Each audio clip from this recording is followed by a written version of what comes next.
नमस्कार सभी दोस्तों को। दिशा कॉम्पिटिटिव में आप सभी का स्वागत है। आज अपना टॉपिक है भारत दर्शन। और भारत दर्शन में सबसे पहले पढ़ोगे आप भारत का सामान्य परिचय। देखिएगा, भारत का सामान्य परिचय जो है इसको आप निम्न बिंदुओं के माध्यम से पढ़ोगे। सबसे पहले हम देखेंगे भारत की ग्लोबीय स्थिति, उसके बाद में भारत की एशिया के मानचित्र में स्थिति, उसके बाद में भारत का क्षेत्रफल और विश्व के देशों में कौन सा क्रम भारत का क्षेत्रफल की श्रेणी के अंतर्गत आता है, कौन कौन से देश बड़े हैं, कितना प्रतिशत है, आकार कैसा है भारत का, सीमाएं कितनी प्रकार की हैं, वर्गीकरण पढ़ेंगे। दूसरी बात, विशेष यहां से काफी बार प्रश्न उठे हैं, सीमा रेखाएं मुख्य रूप से कौन कौन सी हैं, इनके बारे में पढ़ेंगे।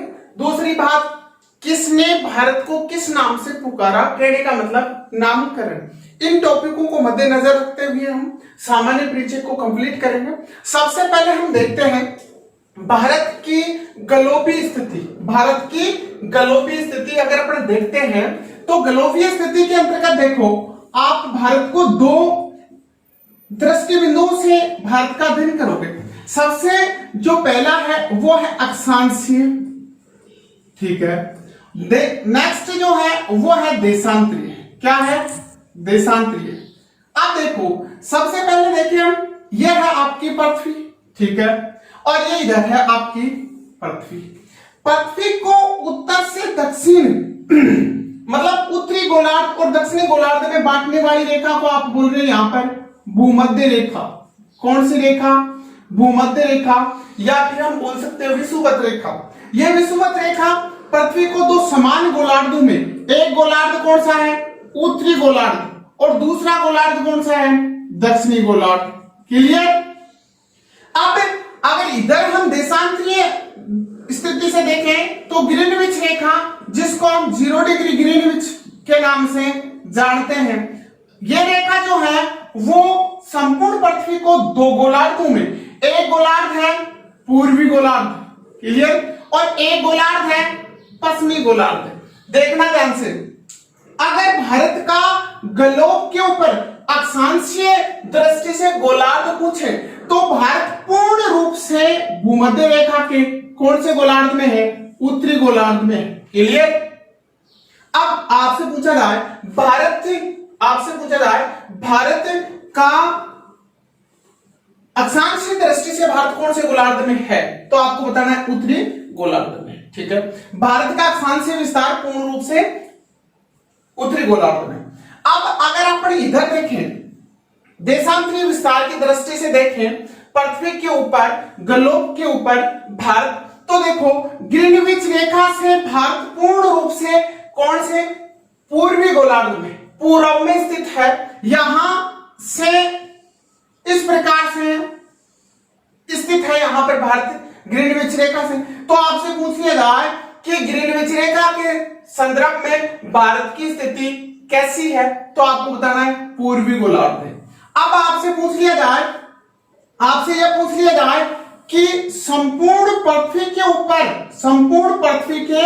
ऊपर भारत की ग्लोबीय स्थिति क्या है, तो आप देखो ग्रीनविच रेखा के संदर्भ में आपने कौन सी बताई थी? पूर्वी गोलार्ध, और भूमध्य रेखा के संदर्भ में आपने कौन सी बताई थी? उत्तरी। तो कौन सी हो गई? संपूर्ण पृथ्वी पर कौन सी होगी? उत्तरी पूर्वी गोलार्ध होगी। कौन सी होगी? उत्तरी पूर्वी गोलार्ध होगी। कहने का मतलब संपूर्ण पृथ्वी के ऊपर भारत जो है उत्तरी पूर्वी गोलार्ध में अपनी स्थिति रखता है। क्लियर? अब हम आगे बात करेंगे भारत के अक्षांशीय विस्तार की। किसकी बात करेंगे हम? भारत के अक्षांशीय विस्तार की अगर अपन बात करें तो सबसे पहले देखिएगा, अक्षांशीय विस्तार अगर अपन देखें भारत का, तो अक्षांशीय विस्तार अगर अपन यहां देखते हैं तो भारत 0 डिग्री भूमध्य रेखा से, किससे? 0 डिग्री भूमध्य रेखा से। देखो ये है भारत आपके सामने, और यहां पर है ये 0 डिग्री भूमध्य रेखा। क्लियर?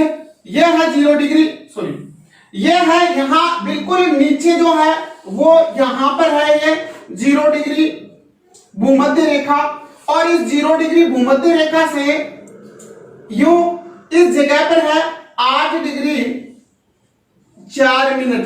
क्लियर?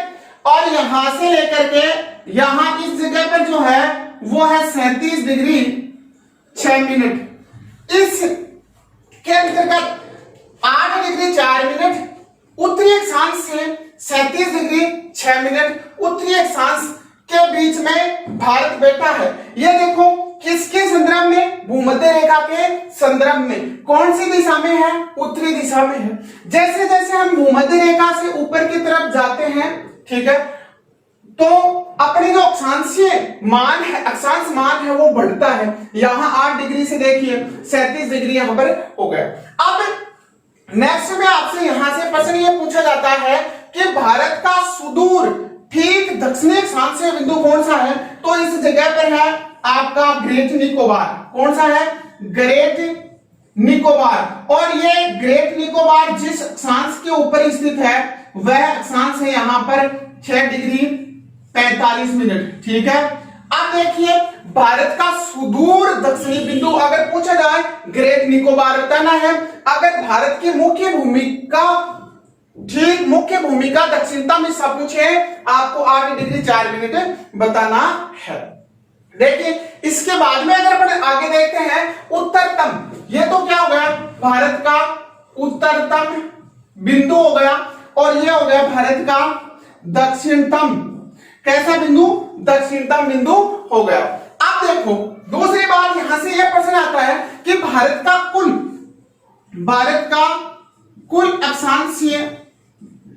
अक्षांशीय विस्तार, अगर भारत का कुल अक्षांशीय विस्तार आपसे पूछा जाए तो आपको बताना है 0 डिग्री भूमध्य रेखा से 8 डिग्री 4 मिनट से 8 डिग्री 4 मिनट उत्तरी अक्षांश लिखाना, यहां पर 8 डिग्री 4 मिनट उत्तरी अक्षांश से 37 डिग्री 6 मिनट उत्तरी अक्षांश के बीच भारत बैठा है। क्लियर। अब आपसे यह पूछ लिया जाए कि भूमध्य रेखा से भारत की दूरी कितनी है, तो आपको बताना है 876 किलोमीटर की दूरी। कितने किलोमीटर की, 876 किलोमीटर की। भूमध्य रेखा और भारत के दक्षिणी हिस्से के बीच की जो दूरी है उसमें अंतर है 876 किलोमीटर का। क्लियर। आगे पूछा जाए कुल अक्षांश कितने हैं, तो कुल अक्षांश देखिएगा 37 degree 6 minute minus 8 degree 4 minute बराबर, अगर आप करते हो माइनस निकाल करके यहां देखते हो तो यहां पर देखिएगा 2 मिनट और 29 डिग्री। यह क्या है, लगभग भारत का अक्षांशीय विस्तार है, संपूर्ण अक्षांशीय विस्तार है। फिर नेक्स्ट में अगर आपसे पूछा जाए कि भारत से गुजरने वाले पूर्ण अक्षांश, कौन से अक्षांश, पूर्ण अक्षांशों की अगर आपसे संख्या पूछे तो आपको बताना है 29 अक्षांश है। कितने हैं, 29 अक्षांश है। बात क्लियर। अब देखिएगा यहां देखो बोर्ड की तरफ, इस जगह पर है यह है 8 डिग्री 4 मिनट और यहां पर है 37 डिग्री 6 मिनट। क्लियर। अब आपसे एक क्वेश्चन तो पूछेगा अगला दक्षिणतम का, किसका पूछेगा, दक्षिणतम का। एक प्रश्न पूछेगा उत्तरतम का, उत्तरतम, और एक प्रश्न यहां पर पूछेगा मध्य अक्षांश। क्लियर। अब मध्य अक्षांश अगर आपसे पूछे तो आपको बताना है यहां पर 23 डिग्री 30 मिनट, 23 डिग्री 30 मिनट, और इसका नाम है कर्क रेखा। अब दोबारा से वापस यहां आए, आपसे यह पूछा जाए भारत का दक्षिणतम बिंदु कौन सा है, आपको यह बताना है भारत की मुख्य भूमि का दक्षिणतम बिंदु। यहां पर आपको बताना है केथरी। यह केथरी कहां पर है, तमिलनाडु में। कहां पर है, तमिलनाडु।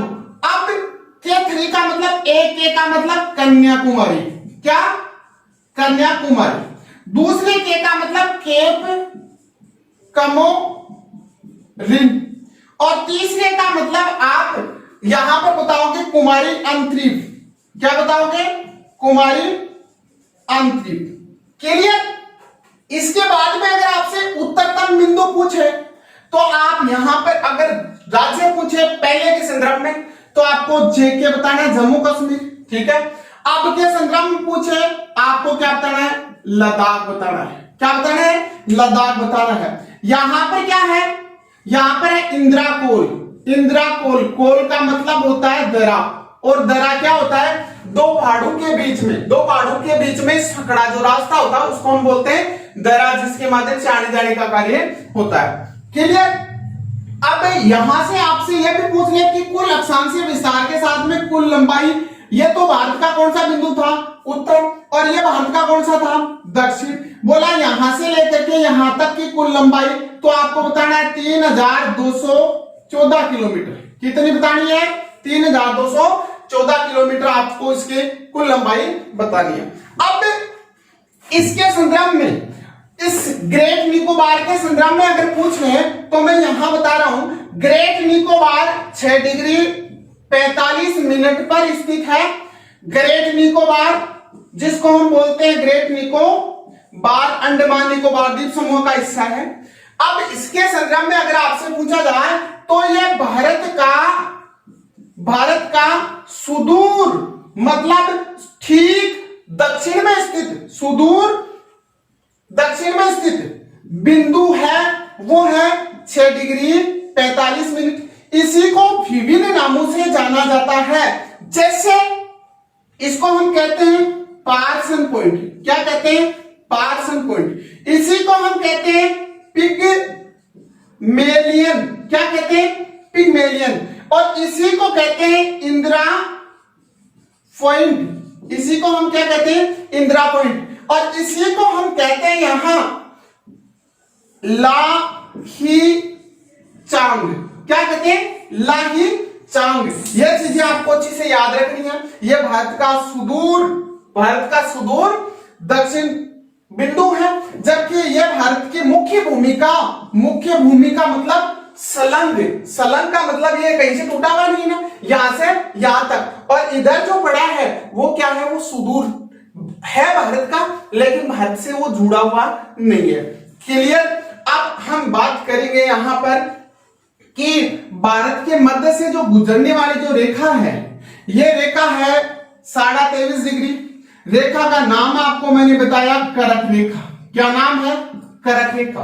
देखो ये क्या करती है, ये पहली बात तो महत्वपूर्ण अक्षांश, मध्य अक्षांश है। क्लियर? दो बातें क्लियर।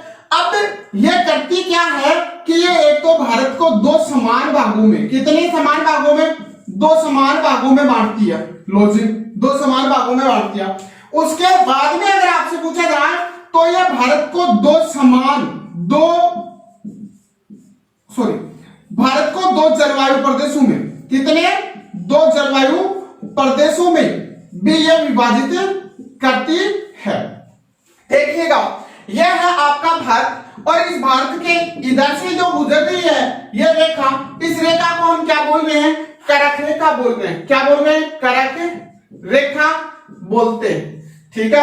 यह करक रेखा भारत को दो समान भागों में, यह भाग भारत का कौन सा हो गया? करक रेखा के उत्तरी भाग हो गया। ठीक है? और यह हो गया दक्षिणी भाग। क्लियर? अब देखो दो भागों में विभाजित कर दिया किसने? करक रेखा ने। किसको? भारत को। दूसरा प्रश्न यहां से यह आता है, काफी बार यहां से प्रश्न आए हैं कि करक रेखा भारत के कितने राज्यों से गुजरती है? तो आपको आंसर में बताना है 8 राज्यों में गुजरती है। चलो 8 राज्यों में आपने बता दिया, मैंने सी मान लिया। लेकिन आपसे यहां पर यह क्वेश्चन आता है कि यह करक रेखा 8 राज्यों से तो गुजरती है, आप इसका क्रम बताओ, पश्चिम से पूर्व या फिर पूर्व से पश्चिम में। तब जो है आप अटक जाते इसमें, तो इसको आपको याद करना है। और कैसे करना है वो मैं बताता हूं। आप इसके लिए छोटा सा एक ट्रिक याद रखोगे। ट्रिक ये याद रखोगे, गुरु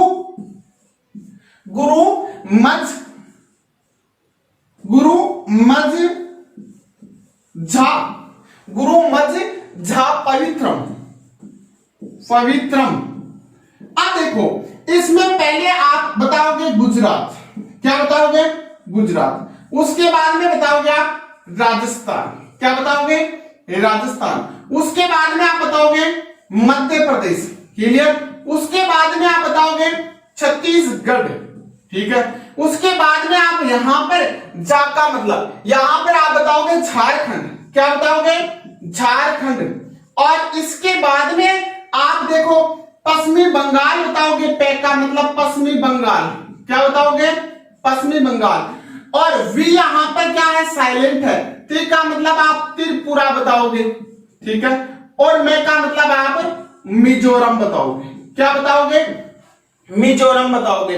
अब देखो यहां पर काफी बार यहां से प्रश्न आता है कि कौन कौन से राज्य ऐसे ऐसे राज्य हैं जिनकी राजधानियां कर्क रेखा के उत्तर में स्थित है, और कौन से राज्य हैं जिनकी राजधानियां दक्षिण में स्थित हैं।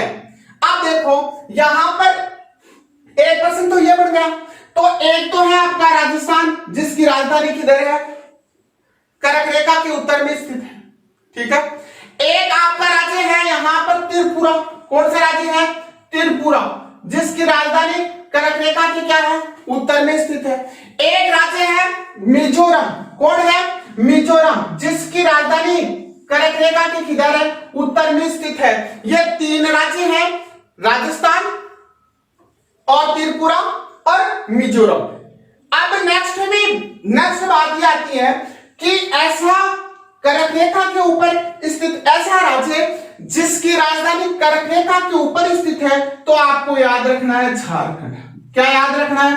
झारखंड। और झारखंड की जो राजधानी है रांची, ये इस कर्क रेखा के सर्वाधिक पास या ऊपर स्थित है, ठीक है।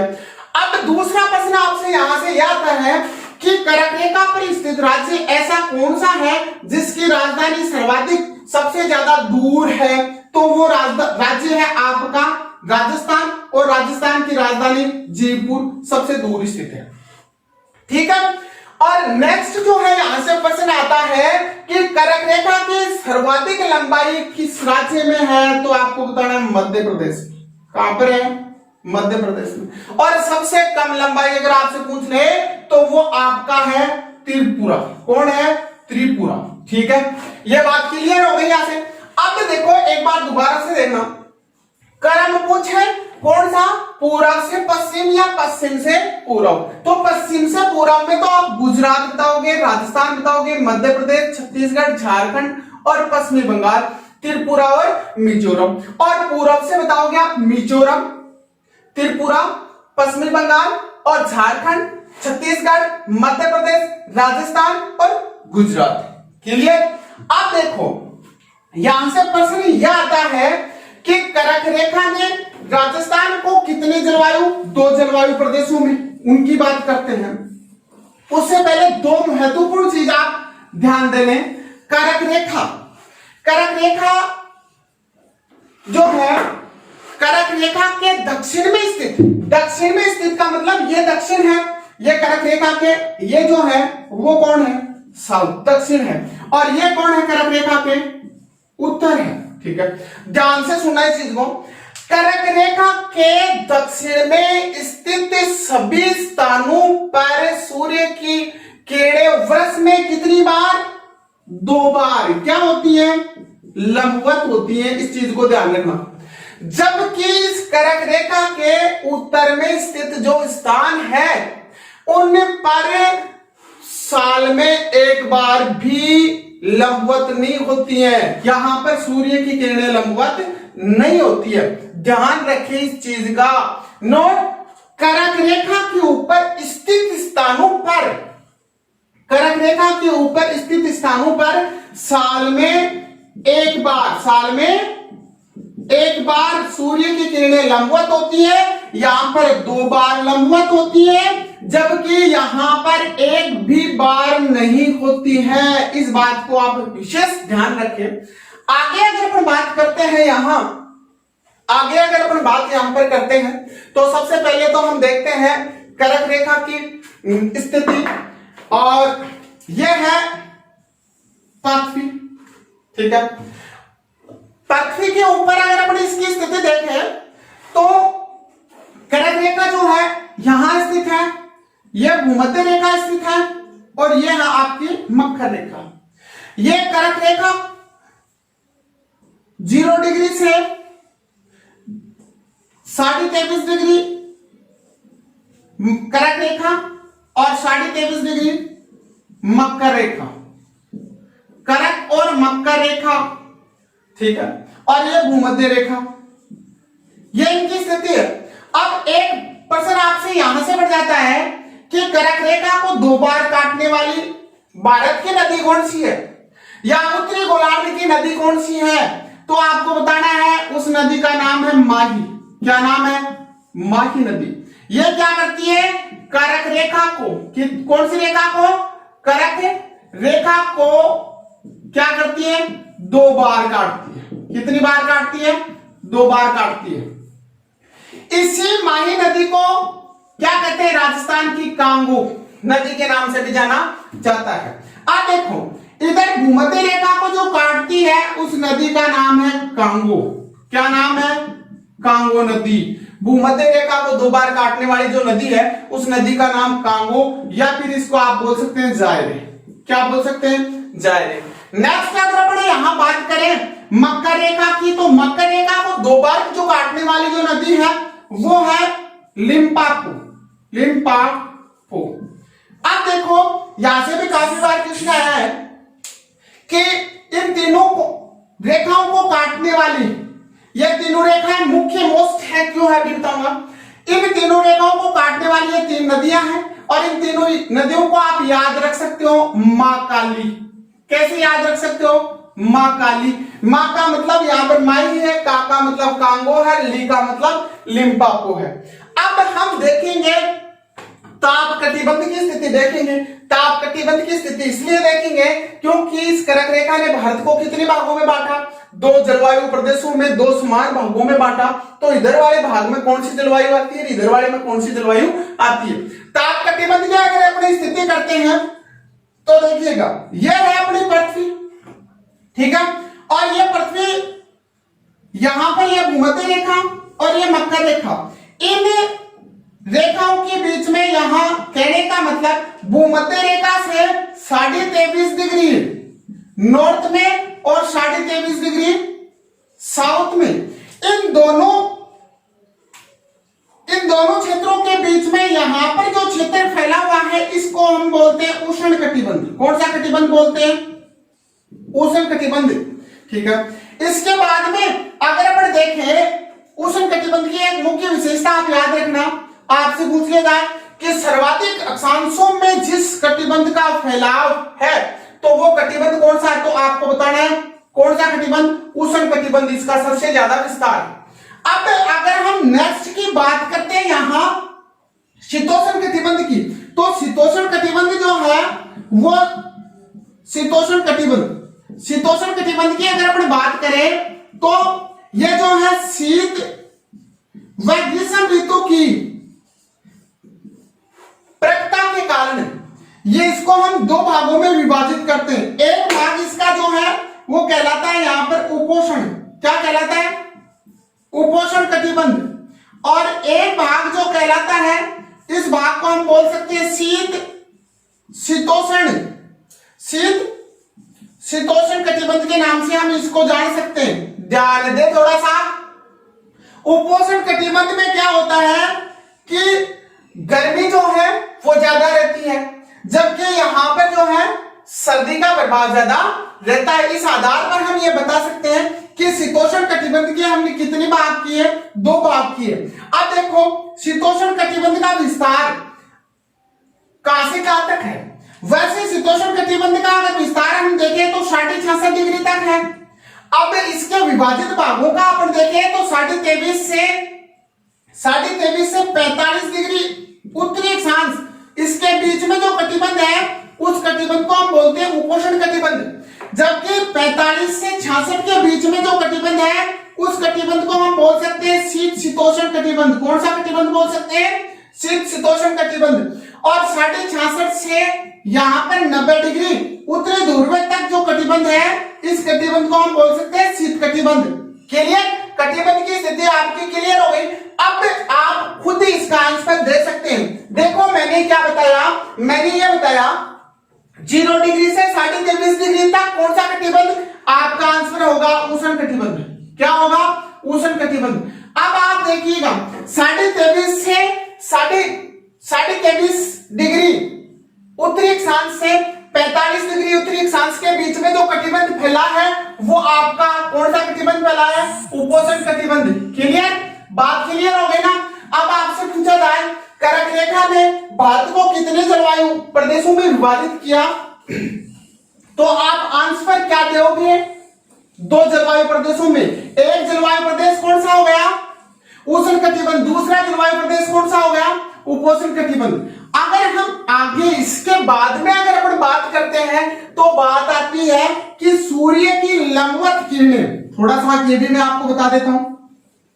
सूर्य की लंबवत किरणों के आधार पर कि सबसे बड़ा दिन उत्तरी गोलार्ध का दक्षिणी गोलार्ध का कब होता है, दिन रात समान कब होते हैं, बड़े कब होते हैं, इसके बारे में हम थोड़ा सा पढ़ लेते हैं। तो देखिए, सूर्य की लंबवत्ता, सूर्य की किरणों की लंबवत्ता के आधार पर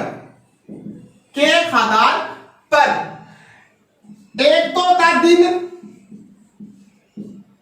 दिन रात समान, और एक होते हैं दिन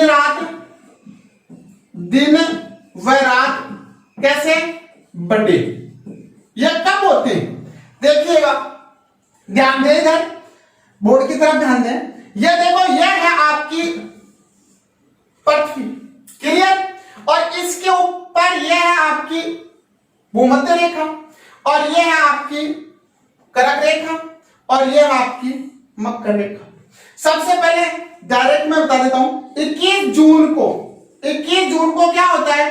एक तो 21 जून याद रखें, विश्व अंतरराष्ट्रीय योग दिवस मनाया जाता है। कब? 21 जून को, क्लियर। 21 जून को सूर्य जो है, सूर्य की किरणें जो है वो कहां पर? कर्क रेखा के ऊपर क्या होती है? लंबवत गिरती है, क्लियर। और इस दिन ये दिन जो है वो उत्तरी गोलार्ध का आपके भारत का ही नहीं, उत्तरी गोलार्ध का सबसे बड़ा दिन होता है, क्लियर। अब इस समय में इधर कौन सी ऋतु होती है? ग्रीष्म ऋतु होती है, ठीक है। जबकि इस समय में नीचे दक्षिणी गोलार्ध में कौन सी ऋतु होगी? शीत ऋतु होगी।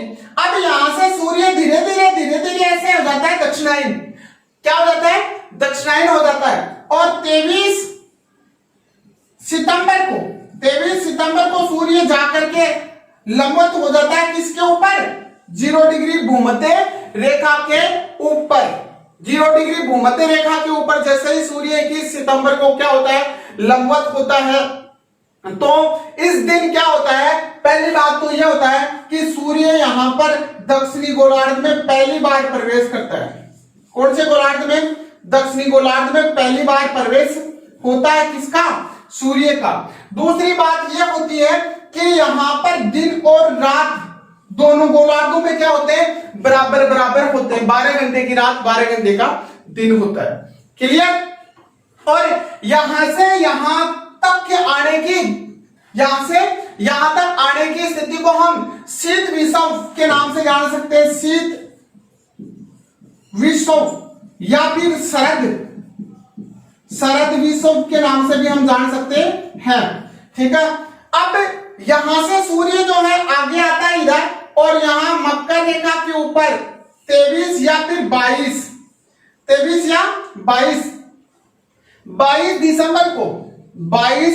दिसंबर को मकर रेखा के ऊपर सूर्य क्या होता है? लंबवत होता है, जिसके कारण दक्षिणी गोलार्ध में क्या होता है? दक्षिणी गोलार्ध में सबसे बड़ा दिन होता है, छोटी रात होती है, सबसे बड़ा दिन छोटी रात होती है।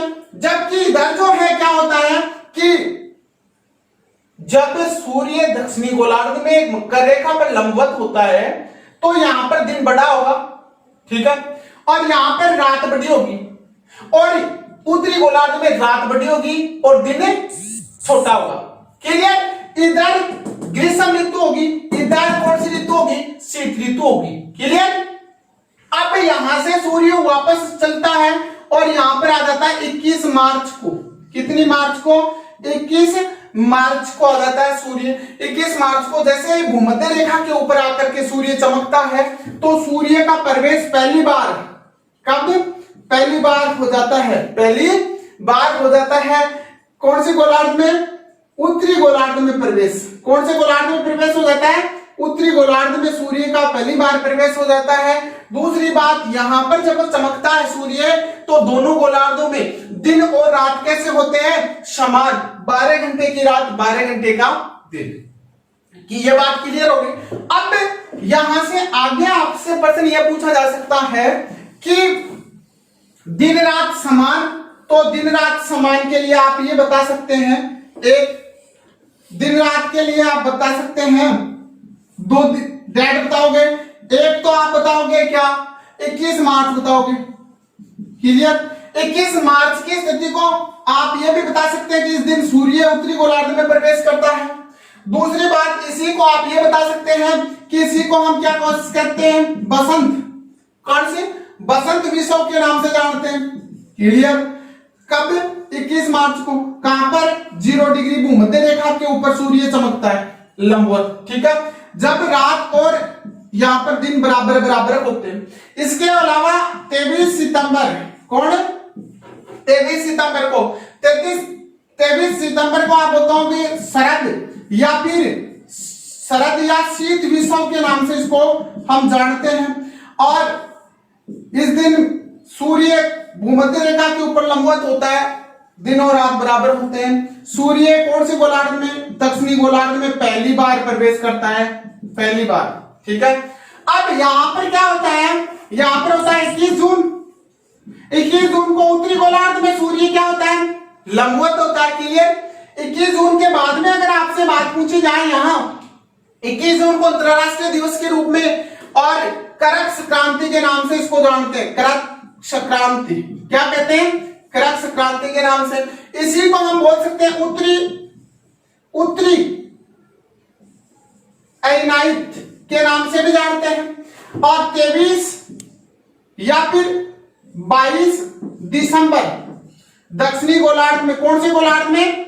दक्षिणी गोलार्ध में सूर्य लंबवत होता है और इसको हम मकर संक्रांति के नाम से जानते हैं, या फिर हम दक्षिणी अनायत के नाम से भी इसको पुकार सकते हैं।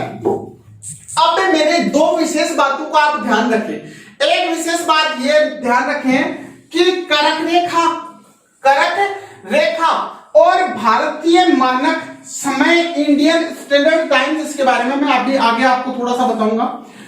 ये याद रखें कि करक रेखा और इंडियन स्टैंडर्ड टाइम, भारतीय मानक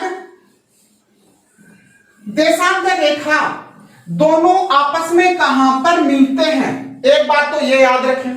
तो इस बात के लिए आप याद रखें कि यहां पर है छत्तीसगढ़, है ना, और छत्तीसगढ़ में स्थान है छत्तीसगढ़ का सरगुजा।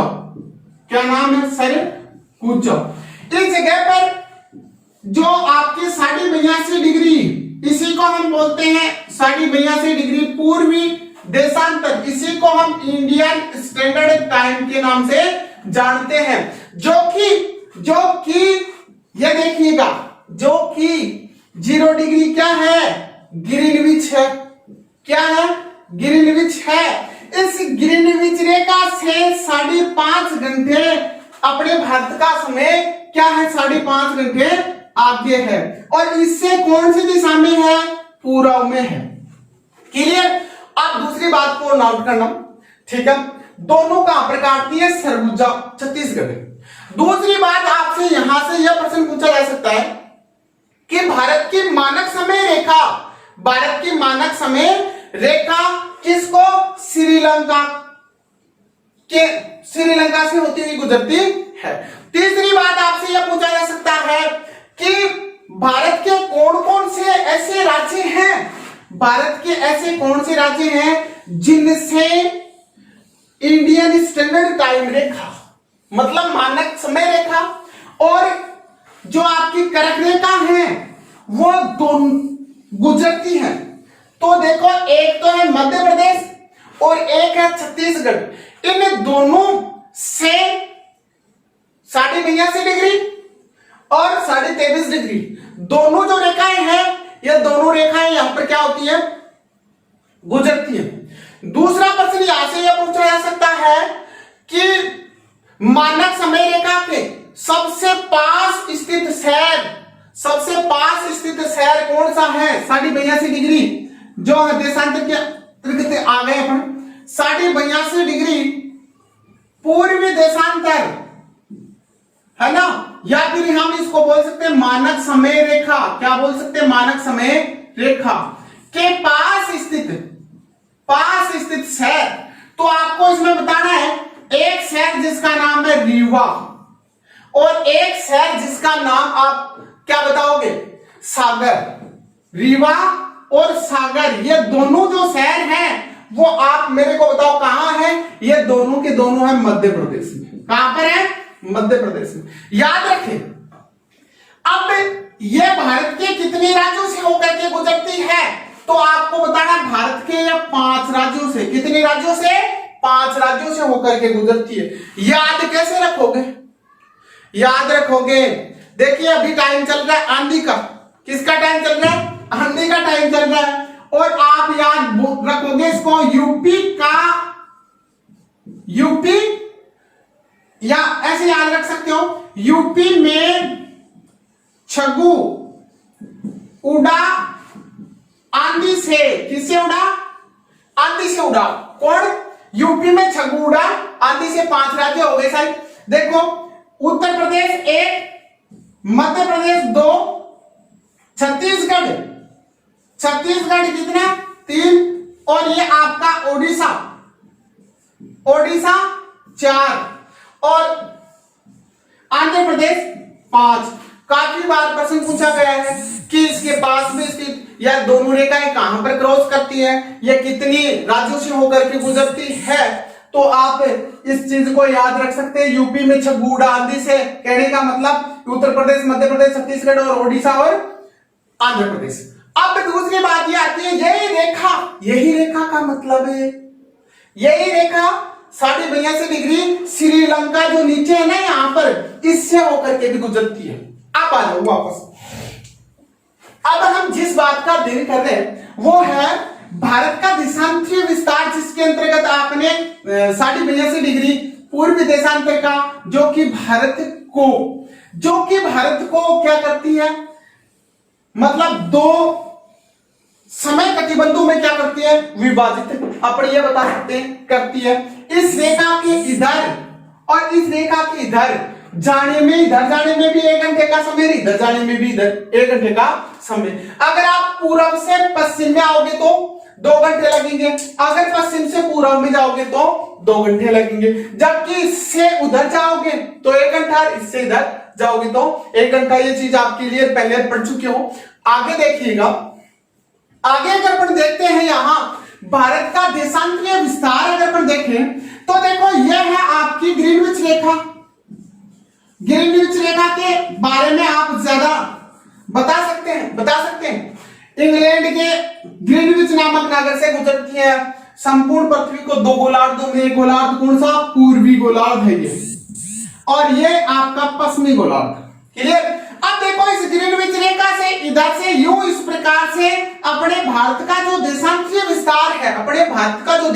विस्तार है वो है 68 डिग्री 7 मिनट पूर्व देशांतर से यूं आ गया इस जगह पर 97 डिग्री 25 मिनट पूर्वी देशांतर के बीच में भारत फैला है। ठीक है, देखो यहां से यहां तक, यहां पर कितना देशांतर है? 68 डिग्री देशांतर, यहां पर है 97 डिग्री देशांतर। यह है आपका भारत, और इस भारत का पश्चिमी बिंदु और ये भारत का पूर्वी बिंदु। भारत का पश्चिमी देशांतर अगर आपसे पूछा जाए तो आपको बताना है 68 डिग्री 7 मिनट, पूर्वी 97 डिग्री 25 मिनट। अब भारत का पूछ ले आपसे पश्चिमतम स्थान, कौन सा स्थान? पश्चिमतम स्थान अगर आपसे पूछ ले तो आप इसमें क्या बताओगे? गुजरात राज्य तो कौन सा बताओगे? गुजरात का नारायण सरोवर, और यहीं पर है राज क्रीक। ठीक है, यह सभी कहां पर स्थित है? यह सभी पश्चिम में स्थित है। यहीं पर एक स्थान और जिसका आप बताओगे गोहर माता, या फिर इसको कई किताबों में दे रखा है गोहर, मोथा, यह सभी क्या है? यह सभी भारत के पश्चिमतम स्थान हैं। अब अगर आगे आपसे पूछा जाता है भारत का पूर्वतम के बारे में, पूर्वी के बारे में अगर पूछे तो यहाँ पर राज्य का नाम बताओगे अरुणाचल। क्या बताओगे? अरुणाचल बताओगे। अरुणाचल में यहां पर आप बताओगे वालांग, या फिर यहीं पर बताओगे आप किबिथु। ठीक है, यह सभी कहां है? यह सभी पूर्व में स्थित है। किस देशांतर पर स्थित है? 97 डिग्री 25 मिनट पूर्वी देशांतर पर स्थित है। इसी जगह छोटा सा एक कस्बा तीजू और बताओगे। तीजू देखो, इधर तीजू है, इधर क्या है? नारायण सरोवर, गोहर माता और राजक्रीक, गुजरात। ठीक है, अब ये पूर्वतम हो गया, ये आपका पश्चिमतम हो गया। अब आपसे यह पूछा जाए कि भाई ये भारत का पश्चिमतम बिंदु है, ठीक है, ये भारत का पूर्वीतम बिंदु है। बोला यहां से यहां के बीच की जो दूरी है वो कितनी है? कहने का मतलब चौड़ाई है, वो कितनी है? तो यह चौड़ाई जो है वो है आपकी 2933 किलोमीटर। क्लियर? अब आगे हम यहां से बात यह करते हैं कि देखिएगा भारत के मानचित्र में आप देख सकते हो, इसमें आप देख सकते हो कि भारत का पश्चिमी जो भाग है वो पश्चिमी भाग है, वो ये है पश्चिमी भाग भारत का। ये भारत का पश्चिमी भाग है जिसके अंतर्गत यहां ये स्थित है और यहां पर है 68 डिग्री 7 मिनट। ठीक है, और वो पूर्वी था।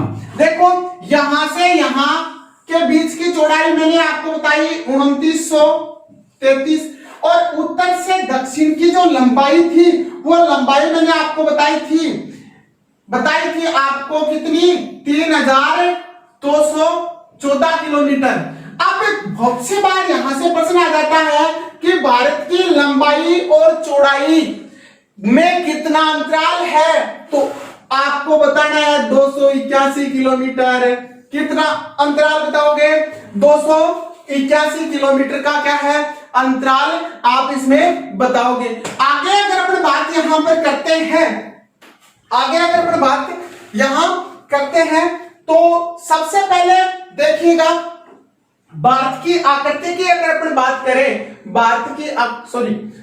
एशिया के मानचित्र में भारत की स्थिति का अध्ययन करेंगे। देखो अक्षांशीय और देशांतरीय विस्तार के बारे में आप अच्छे से पढ़ चुके हो। कुल देशांतरीय विस्तार अगर आपसे पूछ ले तो 29 डिग्री 18 मिनट बताओगे, और कुल अक्षांशीय विस्तार अगर आपसे पूछ ले 29 डिग्री 2 मिनट आप बताओगे। अक्षांशीय विस्तार कहां से प्रारंभ हुआ? आप बताओगे 8 डिग्री 4 मिनट से प्रारंभ हुआ। कहां से प्रारंभ हुआ? 8 डिग्री 4 मिनट से प्रारंभ हुआ, 1 मिनट, और 37 डिग्री 6 मिनट तक ये उत्तर में फैला हुआ है। किसके संदर्भ में? भूमध्य रेखा के भारत कौन सी दिशा में? उत्तर में स्थित है। कौन सी दिशा में है? उत्तर में। भूमध्य रेखा से भारत की दूरी अगर आपसे पूछी जाए तो आप बताओगे कितनी? 876 किलोमीटर की बताओगे। देखिएगा यह है, माना कि ये आपका क्या है? भारत है, और भारत है जो कि भूमध्य रेखा के उत्तर में स्थित है।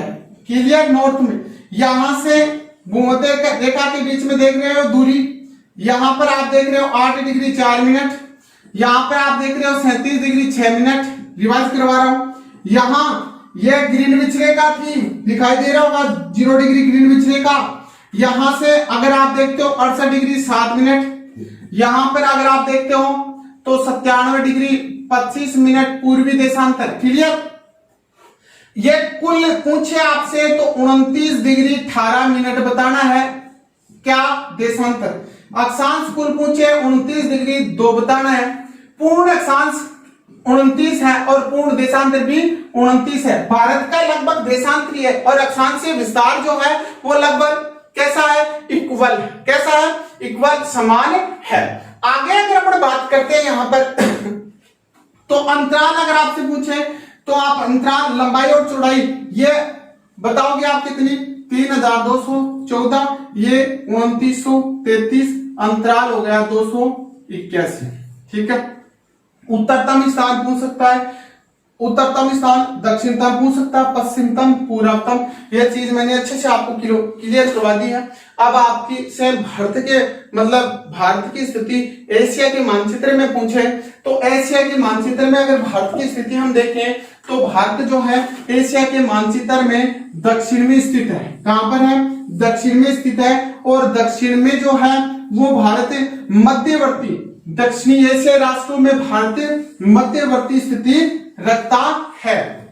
तो ये आपका ऑप्शन क्लियर हो गया है। यहां से देखिएगा, यहां से क्लियर ये हो गया कि भारत एशिया के मानचित्र में कौन सी दिशा में, दक्षिण दिशा में है। कौन सी दिशा में है, दक्षिण दिशा में। और फिर प्रश्न पूछा जाए दक्षिणी एशियाई राष्ट्रों में, दक्षिणी एशियाई अपन बोल सकते हैं यहां पर इन राष्ट्रों में जो है कैसी स्थिति रखता है, मध्यवर्ती स्थिति रखता है। कैसी स्थिति रखता है, मध्यवर्ती स्थिति रखता है। अब अगर हम भारत के कुल क्षेत्रफल की बात करें, ये आपका भारत है, इस कुल भारत के क्षेत्रफल की अगर अपन बात करें तो यहां पर भारत का क्षेत्रफल है 3287,263 वर्ग किलोमीटर, 3287,200 वर्ग किलोमीटर। अब देखो आपसे यहां पर प्रश्न आता है कि विश्व में तुलना कीजिए कि भारत से बड़े देश कौन कौन से हैं। तो आप इसमें याद ऐसे रखोगे, सबसे पहले याद क्या रखोगे, ऐसे याद रखोगे, यहां याद ऐसे रखोगे कि रुक चीन अब आ भारत। ठीक है, रुक का मतलब यहां पर हो गया रूस, क्या हो गया, रूस। ते का मतलब कन्नाडा, नाडा नहीं कन्नाडा। ची का मतलब क्या हो गया, चीन। और ए का मतलब यहां पर हो गया अमेरिका। ठीक है, और यहां हो गया ब्राजील, क्या हो गया, ब्राजील। और आ का मतलब हो गया ऑस्ट्रेलिया, क्या हो गया, ऑस्ट्रेलिया। और यहां पर है यह आपका भारत। क्रम देखिएगा, अगर आप क्रम इसमें देते हैं तो नंबर 1 पर कौन आ गया विश्व में, रूस। 2 नंबर पे कौन आ गया, कनाडा। 3 पे कौन आ गया, चीन। 4 नंबर पे कौन आ गया, अमेरिका। 5 पे कौन आ गया, ब्राजील। और 5 पर जो है, और 6 नंबर पे कौन आ गया, ऑस्ट्रेलिया। और 7 नंबर पे कौन आ गया, आपका भारत। सबसे ज्यादा अगर आप क्षेत्रफल देखें तो आपको बताना है रूस का 170.75 लाख वर्ग किलोमीटर में कौन फैला हुआ है, रूस फैला हुआ है ये। और फिर कनाडा के बारे में अगर आप देखते हैं तो ये 99.97 लाख वर्ग किलोमीटर में फैला हुआ है। चीन के बारे में अगर अपन देखते हैं तो 95.97 लाख वर्ग किलोमीटर में ये फैला हुआ है। फिर उसके बाद में अगर अपन किसकी बात करें, इसके बाद में यूएस, संयुक्त राज्य अमेरिका, या अमेरिका की बात अगर अपन करें अमेरिका की बात अगर अपन करते हैं तो 90.72 लाख वर्ग किलोमीटर में यह फैला हुआ है, 90.72 लाख वर्ग किलोमीटर में। तो इस प्रकार से आपको ये क्षेत्रफल भी याद नहीं तो क्रम आपको याद रखना है, और क्रम को आप इस प्रकार से याद रख सकते हैं। भारत के बाद में जिसका क्षेत्रफल आता है वो आप याद रखो कि अर्जेंटीना। ठीक है, अर्जेंटीना का क्षेत्रफल अगर अपन देखें तो 27.80 लाख वर्ग किलोमीटर है। शायद इतनी चीज आपके अच्छे से समझ में आ गई, क्लियर, ये बात हो गई। और यहां पर अगर आकार आकृति पूछे आपसे तो भारत का आकार जो है वो चतुष्कोणीय, कैसा है, चतुष्कोणीय जो है भारत का क्या है, आकार है। ठीक है, आकृति क्लियर होगी। अब हम बात जिसके करेंगे वो बात आ रही है अपने सीमा का वर्गीकरण। किसका वर्गीकरण, सीमा का वर्गीकरण। अगर अपन देखते हैं तो देखिएगा सीमाएं हैं 2 प्रकार की। कितने प्रकार की सीमाएं हैं, 2 प्रकार की सीमाएं हैं। और 2 प्रकार की सीमाओं के अंतर्गत अगर आप सीमा देखते हैं। सबसे पहले हम सीमा यहां पर रखें तो एक सीमा है स्थलीय और एक सीमा है जलीय। ठीक है, ये जो सीमाएं हैं ये लो, ये हो गई स्थलीय सीमा और ये सीमा जो है वो हो गई जलीय सीमा। ठीक है, जलीय सीमा। ठीक है, अब देखिए ये जो सीमा है, इस सीमा की कुल लंबाई अगर अपन देखें स्थलीय सीमा की तो 15,200 किलोमीटर है। ठीक है, अब 15,200 किलोमीटर है, मतलब इसके अंतर्गत आप इसमें देखोगे 15,100 कुछ भी आपको देखने को मिलता है, वो है गृह मंत्रालय के अनुसार, जिसके अंतर्गत कुछ जैसे अफगानिस्तान की और पाकिस्तान की सीमा के अंतर्गत गृह मंत्रालय थोड़ा सा अलग परिवर्तन देखता है। जबकि आप एनसीईआरटी आरबीएससी जो बुक है उसके अकॉर्डिंग अगर आप देखते हो, एनसीईआरटी की बुक में और राजस्थान बोर्ड की बुक में अगर आप देखते हो तो 15,200 आपको देखने को मिलेगी। यह जो जलीय है, अगर कुल जलीय देखें तो 6100 किलोमीटर है। राज्यों की देखें तो द्वीप समूह सहित देखें तो 7,516.6 किलोमीटर है। अब देखो सबसे पहले हम बात करेंगे यहां पर स्थलीय सीमा से कौन कौन से जो देश हैं वो सीमा बनाते हैं और जलीय सीमा से कौन कौन से, उसके बाद में सीमाओं के प्रकार अपन देखेंगे। सबसे पहले हम यहां पर देखेंगे स्थलीय सीमा के बारे में। तो स्थलीय सीमा के बारे में हम देखें तो सबसे पहले हम देखेंगे पड़ोसियों की स्थिति कि हमारे पड़ोसी कैसे हैं। पड़ोसियों की स्थिति अगर अपन देखें तो यहां पर देखो सबसे लंबी जो सीमा लग रही है वो है अपना यहां पर पड़ोसी बांग्लादेश। कौन सा देश है? बांग्लादेश। और बांग्लादेश से सीमा जो लग रही है वो लग रही है 4,096.7 किलोमीटर की सीमा बांग्लादेश से हमारी लग रही है। दूसरी बात अगर अपन देखें तो यहां पर देश आता है चीन। कौन आता है? चीन। इससे 3917 किलोमीटर की सीमा हमारी से लग रही है। इसमें आपको काफी चेंजेस काफी बुक्स में देखने को मिलेगा, कहीं 3488 पढ़ने को मिलेगा, आपको ये देखना है। ठीक है, एनसीईआरटी की बुक के अकॉर्डिंग है। अब अगर अपन देखते हैं यहां पर पाकिस्तान 3 नंबर पर कौन आता है? पाकिस्तान आता है ना। अब पाकिस्तान की सीमा अगर देखें तो पाकिस्तान से हमारी सीमा लग रही है 3310 किलोमीटर। 3310 किलोमीटर। ध्यान रखें गृह मंत्रालय सीमा को 3323 किलोमीटर की सीमा मानता है। ध्यान रखें इस बात को। उसके बाद में अगर अपन देखें तो आपका आता है नेपाल। कौन आता है? नेपाल। और नेपाल से सीमा लगती है 1752। कई किताबों में आपको 51 पढ़ने को मिलेगा। ठीक है, उसके बाद में अगर अपन देखें तो म्यांमार देखने को मिलता है। कौन सा देश? म्यांमार। और म्यांमार से सीमा जो है वो हमारे को 1458 किलोमीटर की देखने को मिलती है। कितने किलोमीटर? 1458 किलोमीटर। उसके बाद में अगर अपन देखते हैं भूटान। कौन सा देश देखते हैं? भूटान। और भूटान से अगर अपन सीमा देखते हैं तो 587 किलोमीटर की सीमा लगती है। 587 किलोमीटर की सीमा। उसके बाद में अगर अपन देखते हैं अफगानिस्तान, क्या देखते हैं? अफगानिस्तान देखते हैं तो अफगानिस्तान से लगती है 80 किलोमीटर की सीमा। इस प्रकार से अगर अपन ये सीमाएं देखते हैं, कुल सीमा यहाँ पर हो जाती है 15,200 किलोमीटर। ठीक है, अब जो डेटा चेंज है उसको मैं लास्ट में क्लियर करवाऊंगा और क्लियर बताऊंगा। ठीक है, यह सीमा जो है वो एनसीईआरटी के अकॉर्डिंग है। अब इसमें सबसे पहले हम यहाँ पे देखें बांग्लादेश से कितने राज्य सीमा लगाते हैं। तो बांग्लादेश से जो है हमारे 5 राज्यों की सीमा लगती है। कितने राज्यों की? 5 राज्यों की सीमा बांग्लादेश से लगती है। उसके बाद में अगर आता है तो कौन आता है? चीन आता है। चीन से कितने? 5। चीन से कितने? 5 राज्य, सॉरी, चीन से जम्मू कश्मीर, हिमाचल प्रदेश, उत्तराखंड और सिक्किम और अरुणाचल 5 राज्यों की सीमा लगती है। पाकिस्तान से अगर अपन देखें तो 4 राज्यों की सीमा लगती है। उसके बाद में अगर अपन देखें नेपाल से, तो नेपाल से जो है 5 राज्यों की सीमा लगती है। और फिर नेपाल के बाद में देखें तो आपका म्यांमार है और म्यांमार से सीमा लगती है 4 राज्यों की। और भूटान से सीमा लगती है अपने 4 राज्यों की। और अफगानिस्तान से हमें सीमा लगती है 1 राज्य की। वो राज्य पहले के संदर्भ में अगर पूछ को राज्य बताना है। आपके संदर्भ में पूछ ले तो आपको केंद्र शासित प्रदेश बताना है। वो कैसे बताना है, वो क्लियर मानचित्र के माध्यम से ये चीज मैं क्लियर आपके करवाऊंगा।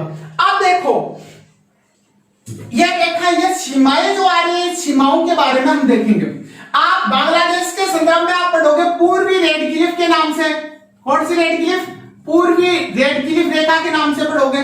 3 बीघा गलियारा आप पढ़ोगे। 3 बीघा गलियारा आप पढ़ोगे। 3 बीघा गलियारा के बाद में अगर आप देखोगे तो यहां पर शून्य रेखा पढ़ोगे। कौन सी रेखा पढ़ोगे? शून्य रेखा, पूर्वी रेड क्लिफ, 3 बीघा गलियारा। चीन के संदर्भ में अगर आप देखोगे तो यहां पर आप मेघमोहन के बारे में पढ़ोगे। मेघमोहन के बारे में पढ़ोगे।